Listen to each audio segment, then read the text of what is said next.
Alrighty, I want to welcome to our the Public Affairs Research Council webinar. I'm President of Public Affairs Research Council, Stephen Procopio. For those of you that don't know, PAR is a nonprofit, nonpartisan state policy research organization and watchdog. As part of our monthly webinar, this month we'll be talking about roads and bridges in Louisiana.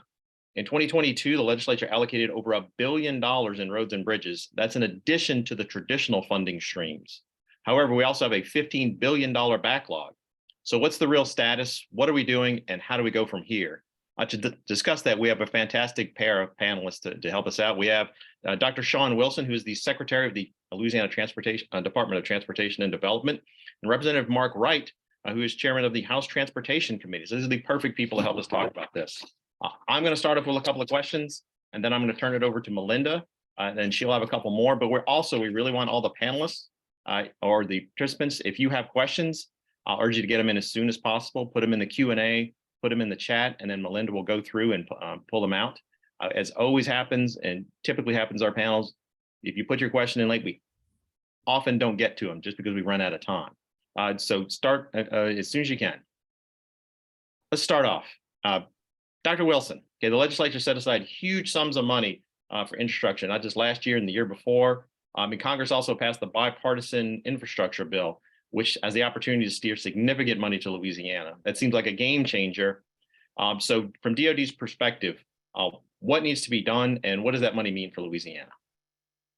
Great question, Stephen, and thank you for having me. You know, the passage of the IIJA is significant. I call it transformative with a lowercase t because it's a lot of money. It's about $1 billion more than we've ever gotten, but it also has to deal with inflation and supply chain and workforce issues. And so it's going to go a long way, but not as far as I think anyone expected or hoped that it would go. More importantly, the state of Louisiana, through the Louisiana legislature and this governor, found a way to use vehicle sales tax dollars and dedicate to infrastructure. During 2017, when we talked about new revenue, we weren't so much concerned about the actual amount as much as we were concerned about the consistency so that we can program appropriately and allocate those dollars in the right places. And so the idea that we're going to see approximately $280 to $300 million consistently going to preservation, going to capacity, in addition to the IIJA formula increase, and in addition to discretionary, that puts us in a phenomenal position to have steady improvement. It's not going to change overnight. I tell people our roads didn't get in this condition overnight, and we're not going to get out of that condition overnight, but we're doing the right kinds of projects, making the right kinds of investment, and I think our future's bright in terms of the investments that we're making. Thank you so much. Chairman Wright, you're from the North Shore. Y'all don't have any traffic problems there, right? No, not at all. So let me ask, y'all set aside a lot of money last year. You have a lot of excess and surplus this year, but also long-term, you won't necessarily have that in the future. So what priorities do you see getting set for this legislative session? What's the plan to set aside? Are you going to set aside some more money? Yeah, thanks for having me, Stephen. Sure. Let me start by saying that's what's happening. There's a conversation right now going on among legislators. In fact, I literally was just talking to a colleague earlier about trying to identify priorities from our perspective for that excess. I mean, let me, in the big picture, talk about it this way. What was it, like 3 or 4 years ago, it looked really dire and it didn't look like we had any sort of hope to really ramp up projects, right? And then along came IIJ, and then you also had the bill where Speaker Pro Tem McGee's bill, where we added that extra sales tax coming in for the projected future. And I think what happened was all of a sudden you went from one side of the pendulum to the complete other in people's minds, right? It was sort of like, man, there's so much there. We're going to fix it all. Kind of like what Secretary Wilson just said. We're going to fix this all in a few years and we're good. And the reality is, look, it's a significant bump up for us. It's a significant commitment, but between inflation and the actual dollars that we can do things with, it's limited, right? And so some of my conversations have been to tamp down a bit You saw this last session, we did something related to regional maintenance. We did a bill where we could spread out some of the more neglected smaller roads, right? I mean, we've got a lot of big projects that people want to see get done, whether it's I-12 in St. Tammany or I-10 in Baton Rouge. And so the point is, what has sort of limited, I think, people's expectations is also knowing that the projections for the budget going into the next term, there's a pretty big drop off. So last year, it was all about, we're going to focus on one-time projects, right? Like let's take the excess, let's focus on things we can do. This year was unexpected, quite frankly. And so you have that same dynamic. And I think what you're going to see, especially last session in a term, you're going to see a lot of leadership leaving. So people want to kind of make a good mark. We're probably going to pick a couple of big priorities and say, let's go get this while we can, because the bottom line is the projections still show us, with, in some cases, dropping off $1 billion in revenue in 23, 24. And I can tell you, people like me, are concerned about that. We don't want to go back to where we were 2 terms ago, where we had, successive special sessions.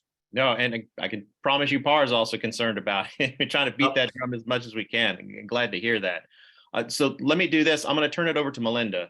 She's going to ask her questions. She has a few, and then we're already starting to get some questions in the question and answer and chat. In fact, Dr. Wilson already answered one, which is fantastic. That shows the efficiency that's there. So Melinda, why don't you take over?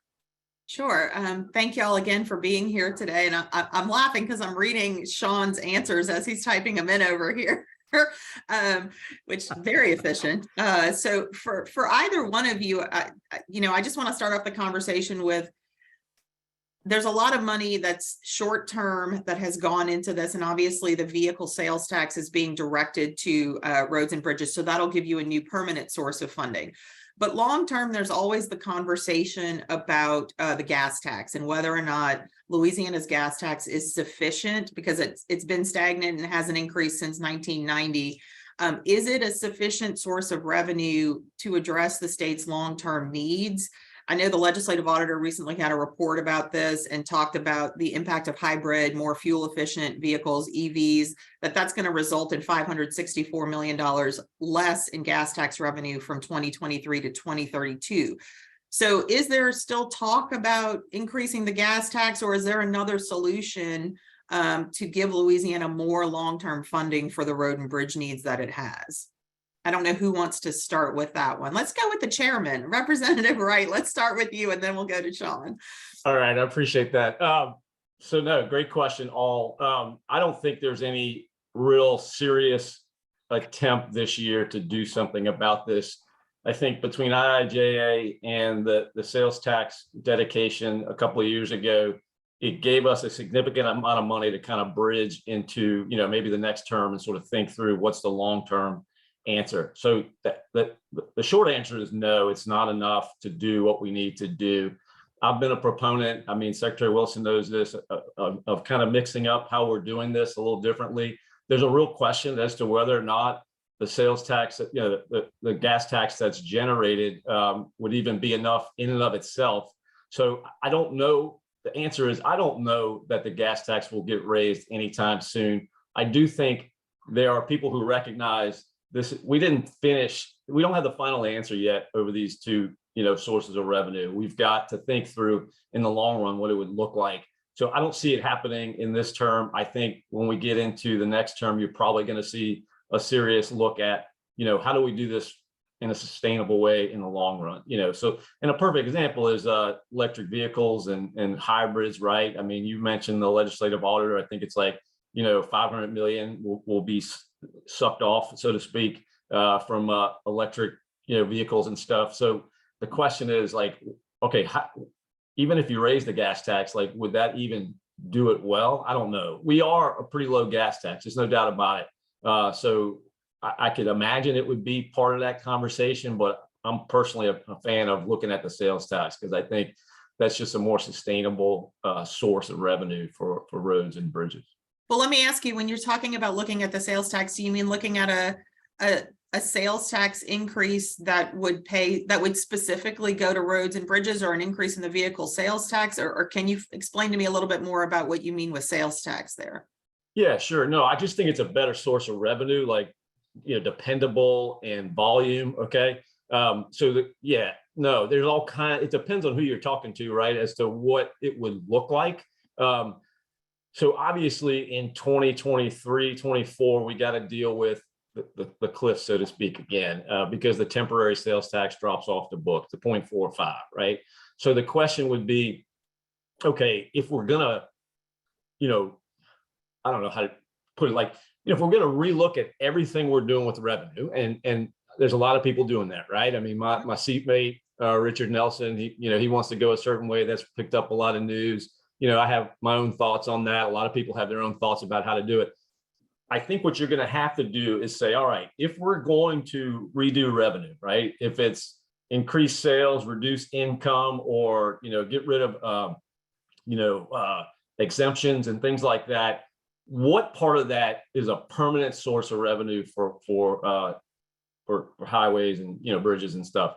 I don't think what we did in the McGee bill is going to be enough in the long run, right? I think it is a significant commitment, but I don't know what it would look like, to be truthful. I'm skeptical about raising the gas tax. I could see, bumping it up a little bit to kind of catch up a little bit, but to put it at a level at which you would have to sustainably fund, I don't see an appetite in the public or the legislature for that. Right. Okay.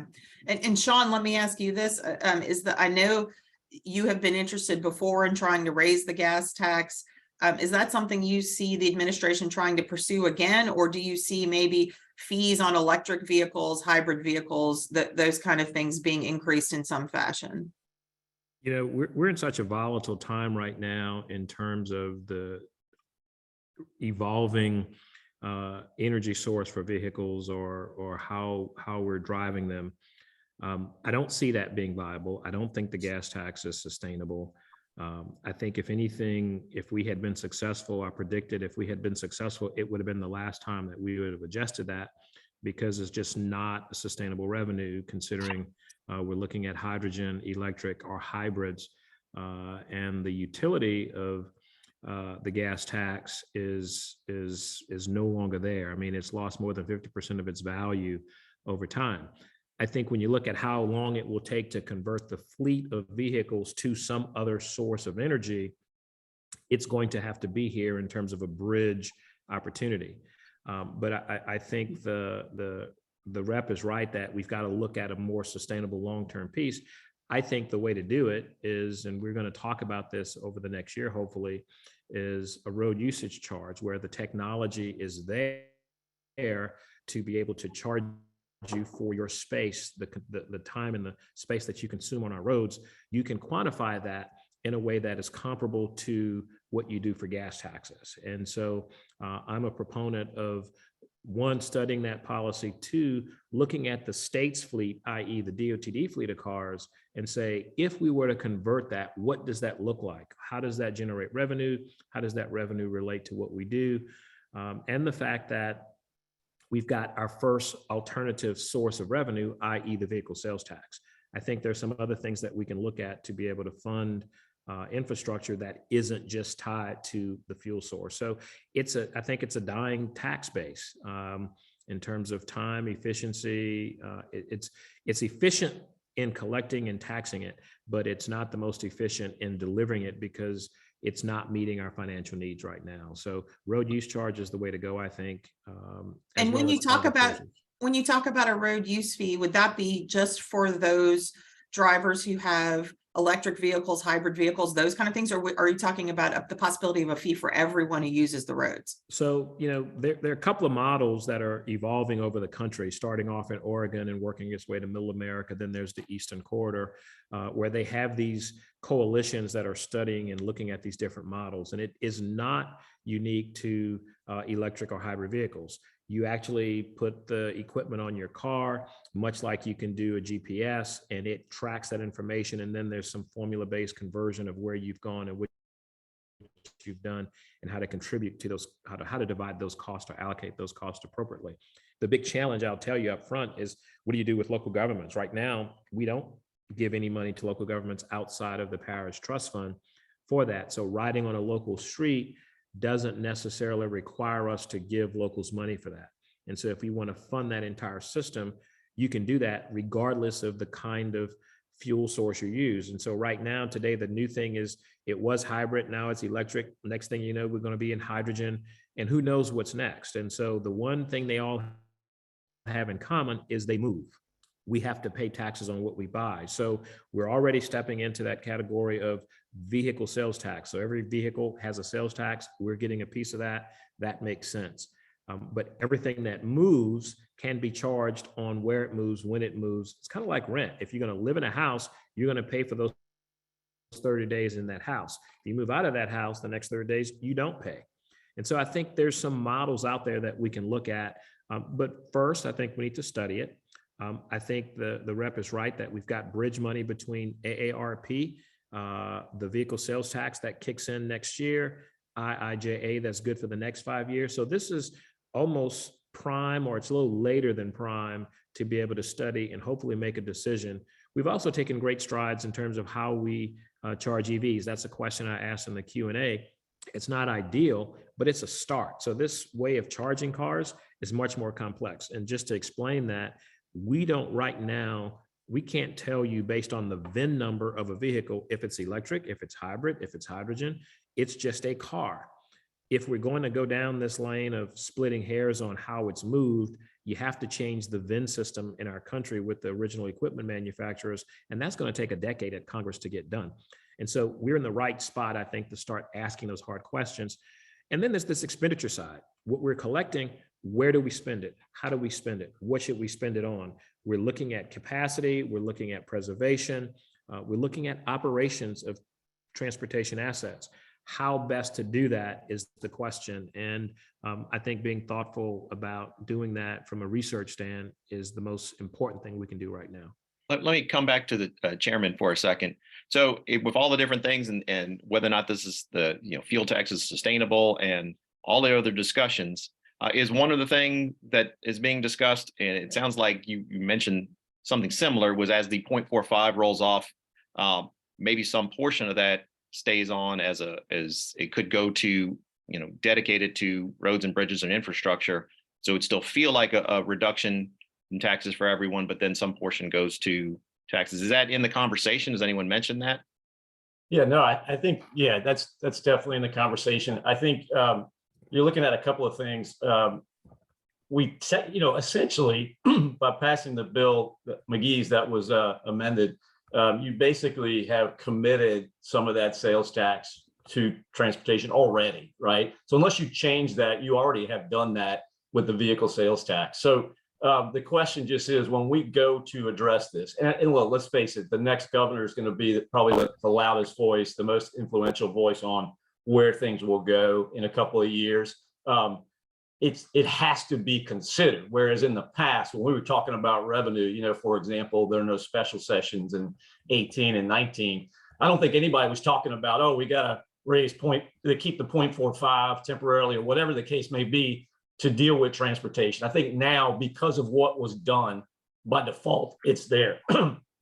And, if I might answer a little bit, respond a little bit to what the secretary said, I think he's right in a number of cases to look at new methods. One of the things that I think is a challenge as a legislator is to get people to kind of open to some of that. So for example, I'm in Covington. I think everybody knows, anybody that lives in St. Tammany, works in New Orleans, you're paying a toll, right? I've been paying $5 a trip, for years, right? And obviously that was raised a few years ago from the previous amount. But if you talk about tolls in other places of the state, there's an immediate, not in my backyard type feel about it. And look, I kind of get that, but I think that's a method that we need to seriously consider for certain projects, right? For others, maybe not. But at the end of the day, I guess the thing is, I think we need to be practical about the next 25 to 30 years. I do think one of the mistakes made in the past is when people have introduced a gas tax increase, they have gone really big with the idea like trying to like put it in place for 25 to 50 years. And so what ends up happening is you see that number and it immediately scares people off. Like I think my friend and God rest his soul, Representative Carter had brought one. I think it was like 17 to 18 cents. This was right before I got into the legislature. That's practically doubling what you're paying. And I think there's this immediate response of like, that's crazy. Whereas, if we had people, a few terms ago come in and just say, hey, we're going to bump it up 5 cents right now. I think it's not dead on arrival. Then I think it was, okay, maybe this is something in play.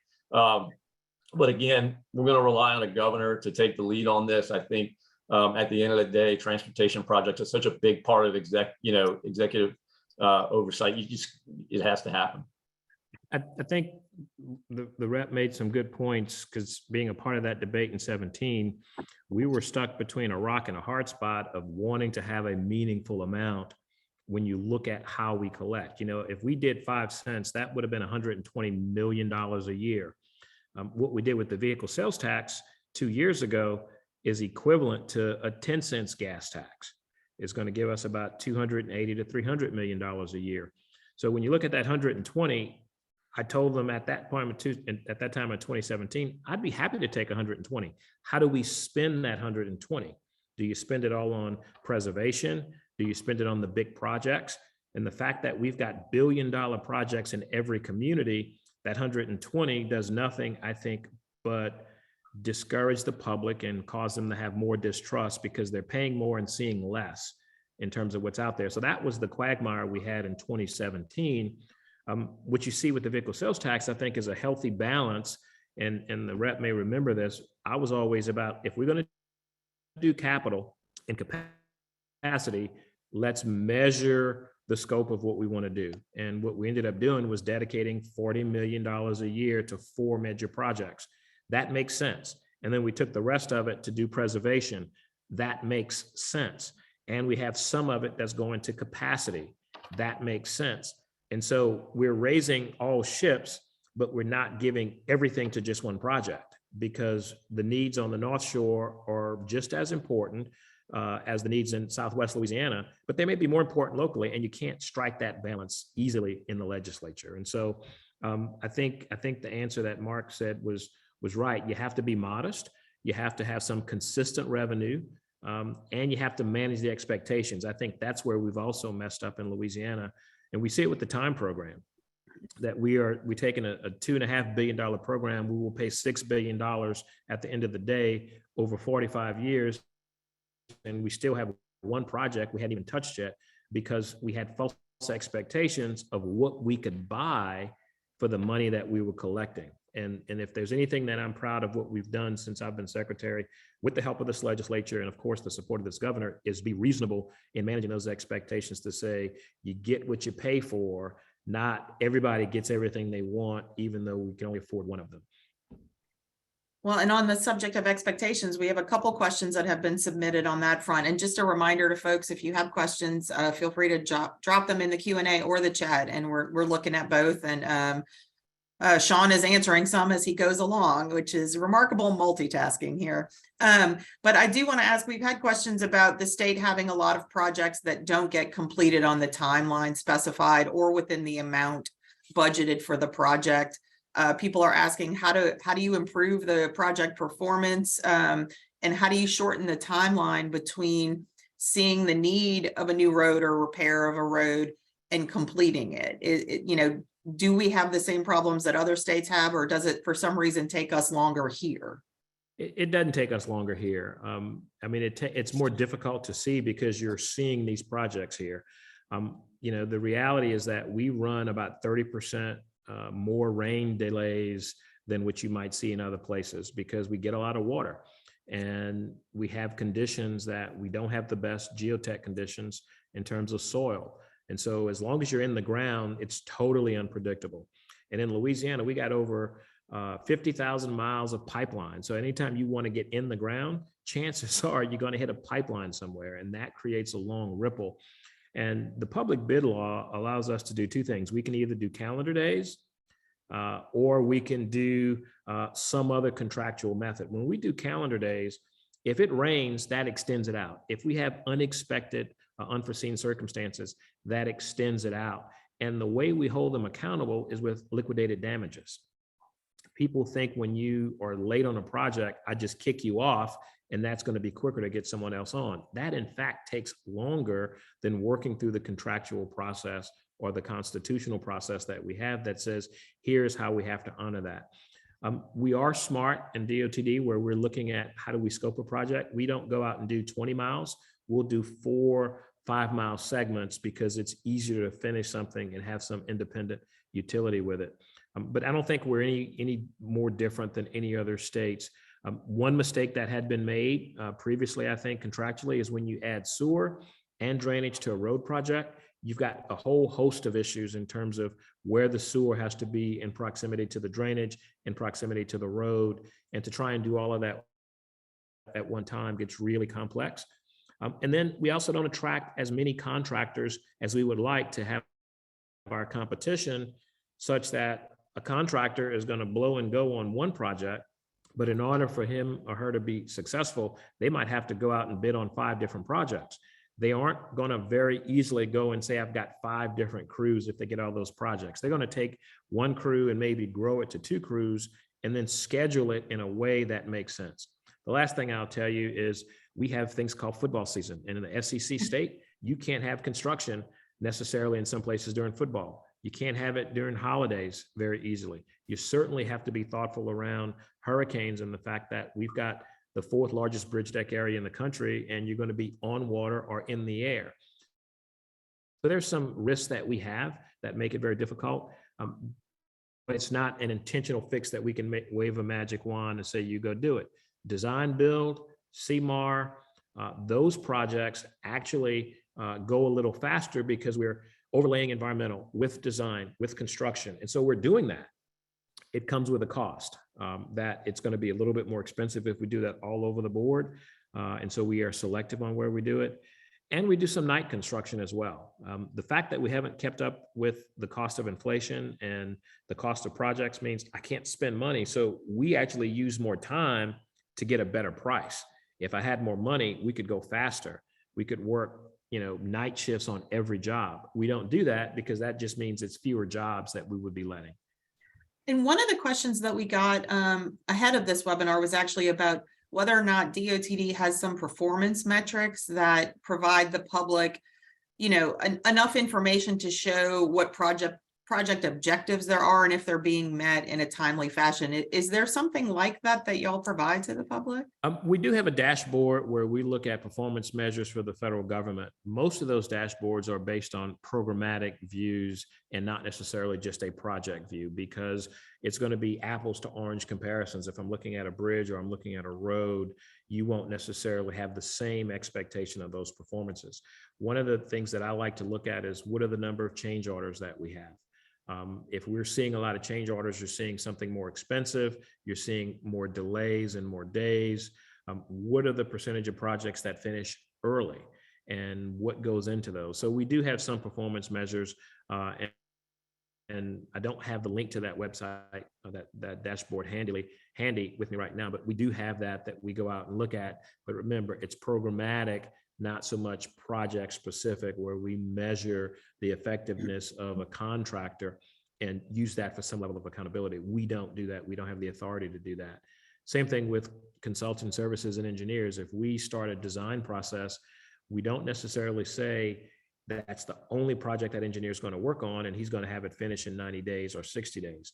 They typically have a portfolio of work, and just like a lawyer might have a billable hour, or a doctor is going to make his visits in the hospital floor, they're going to divide their time among those projects. And so some of those are things that we just can't control and are a part of our industry, but we do have performance measures on our projects. Okay.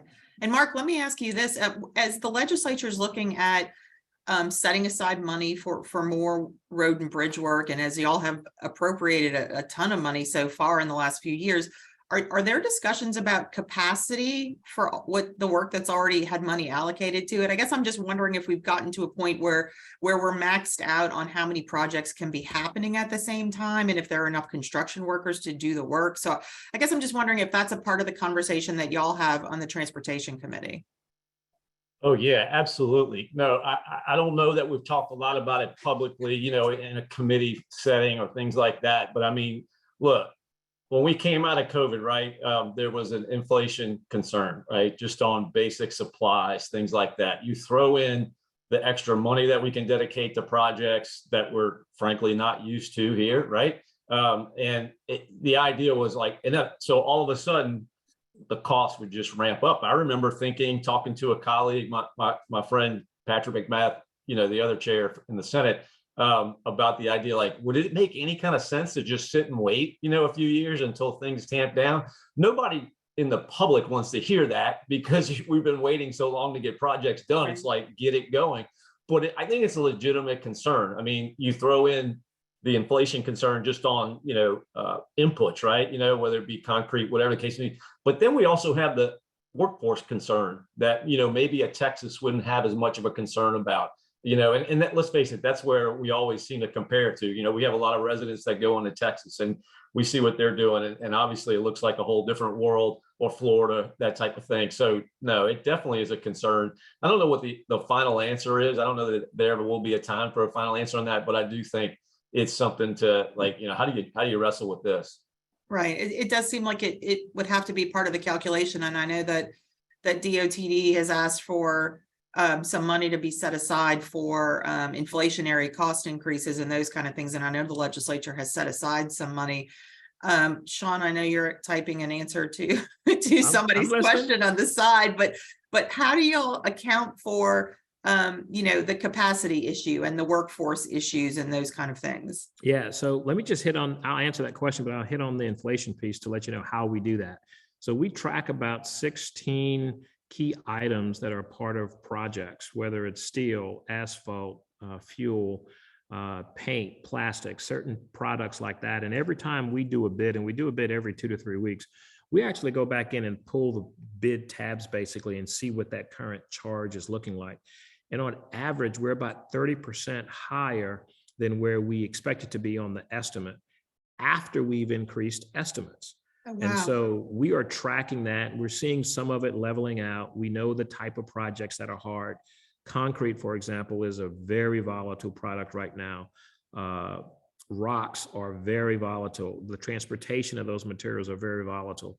So we track all of that in terms of the materials and the cost. And that's why we're going to be asking the administration and the governor and the legislature to give us money to ensure that the projects that we spent ARP money on, we can actually manage the inflation on those.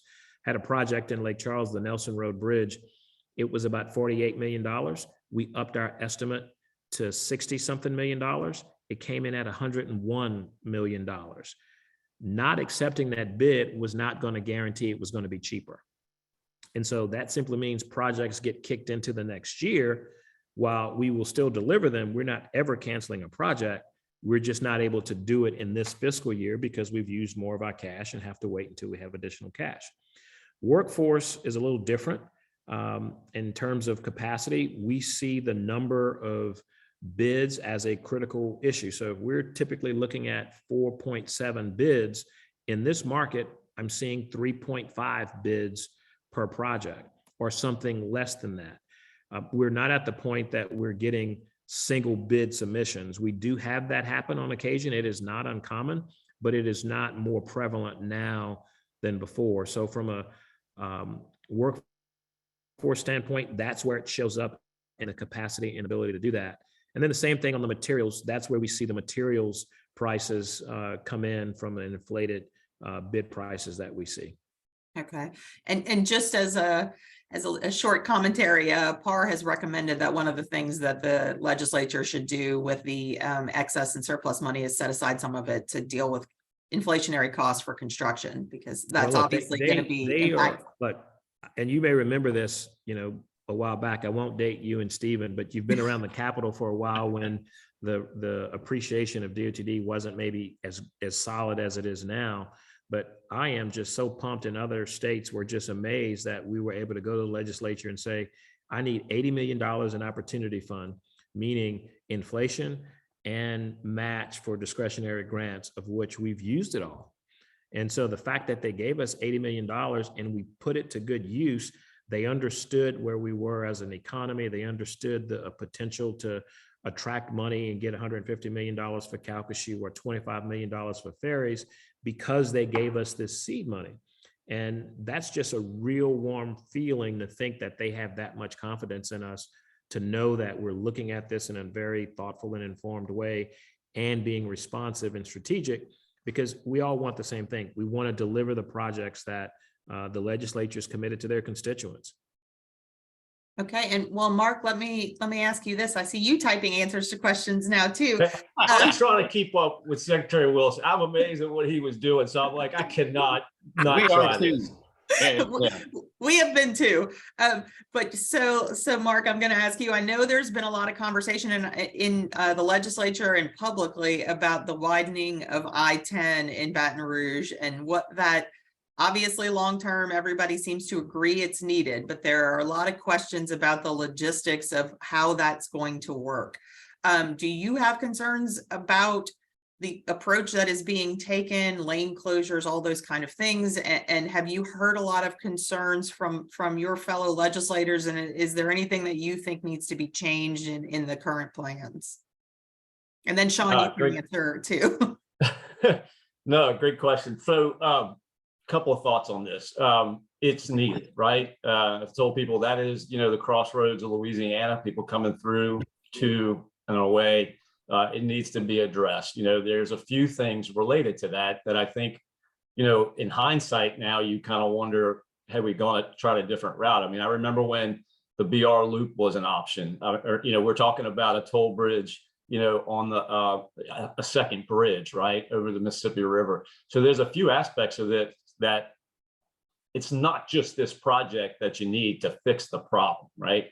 So the question would be, if you had a magic wand and could go back 10 years and kind of maybe pick one project over another to kind of make this transition to the expansion a little easier, I mean, I think you certainly do. So, I mean, the short answer is we've already kind of moved forward with this. I've talked to some people about wanting to change it or stop it and that kind of thing. I mean, we're talking about something that's 10 to 15 years in the making. And, we've already put a good, 20, 30 million into the planning and such. My biggest concern is clearly the one lane part, going into and out of the Mississippi River Bridge. But, anybody who runs that bridge a lot, like I do, it basically is one lane coming across from West Baton Rouge. But people tend to make it 2 lanes, right? I mean, I've done it myself. You're just going to kind of pass up the trucks and things like that. So it's already not a good situation. So that would be the one area where, I would certainly work with administration to try to figure out a way to address it in a better way. But I don't think that is. I mean, Shawn knows we've talked a couple of times about this, whether or not we should go get some more money to deal with it. But it's not just a money thing. I mean, we're saving 50 million by going that route, but you're also saving like 2.5 to 3 years. So it's very much like, you're going to slowly pull the Band-Aid off, or you're just going to rip it off. And in this case, I think just ripping it off makes the most sense. So as far as the other things, I'm definitely concerned. I commute, from Covington for session. So I can tell you, I'll probably have an apartment next term. God willing, I'm there. I got to get reelected, obviously, but and I know there's going to be a lot of pain, but at the end of the day, I think this is probably the best bet. I like what they're doing with the bridges as far as putting in new bridges and things. I know there's some locals that didn't care for that, but truth be told, I have not been approached by anybody in the greater Baton Rouge area that's an elected official, representative in the legislature or local officials that said, look, we got to stop this and we got to think through a different way. And at the end of the day, as chair, the way I approach it is like, it's not just a state project, it's a local project. So I'm going to defer a lot to local people about how they see it. And I think people are ready to go for it. It's not going to be fun. It's going to be painful. There's no doubt about it. But I think we kind of have to go that route, and we're already there, honestly. I mean, this trying to think, the first time I was exposed to this in a real substantive way was not last year's road show, but the 21 road show, and I had just been named chair. My colleague McMath had just been named chair, and all of a sudden we kind of dug into this, but it was already moving. I mean, it's something that I think people don't appreciate how much time is involved. Some of these projects in the priority plan are 20, 30 years old, right? So they've been moving a long time. And when you see it, it doesn't mean that you just started working on it. Right. Shawn, let me ask you this about the I-10 widening issue. I know obviously there's still a lot of discussion. I suspect it might be a discussion in the governor's race. Are your contracts locked in? Like, can another administration come in and change the plans in any way? Or is the state pretty much locked into the approach that's been decided? So it's my position that we're locked in and we're going, but there's always opportunity for change because we used an innovative delivery model called construction manager at risk. And I'll just put a pin there and say, the chairman is being a little modest. We talked about this condition of one lane, both he and Senator McMath and I, long before it came to where it is today. And we've been working the issue. And I shared with the LMTA yesterday, or day before yesterday, that we have a plan to widen the flyover, but we had to do our due diligence. We didn't go out and say, hey, we're going to widen the flyover so that there's 2 lanes going westbound. But we're able to say that now, and it's going to cost us somewhere in the neighborhood of $65 to $70 million. And it's going to add a year to the 5-year to the 4.5-year window. But we've got a better position, and we've always worked to mitigate traffic and minimize it. And I think, as the representative said, ripping the Band-Aid off is much better from a business standpoint and a residential standpoint. And that's what we heard from citizens in the environmental process. And so we've done our due diligence. This is something that's been tried 3 times. And so I think it's the right thing to do because it's not going to get any cheaper. It's not going to get any easier. And it's a lot better to have, I believe, fewer disruptions during hurricane seasons than having this project. And we answered this in a previous question. Imagine 8 to 10 years of construction and 8 to 10 year construction seasons, Christmases, SEC footballs, and all of those delays and the volatility in prices over that time. We can't necessarily manage and mitigate that. And so where we are in this project, we're upwards of $40 million being spent. That's enough to build 1.5, maybe 2 interchanges on the interstate. If we walk away from all of the due diligence and the work that's been done, that's just a sunk cost. That's not worth it.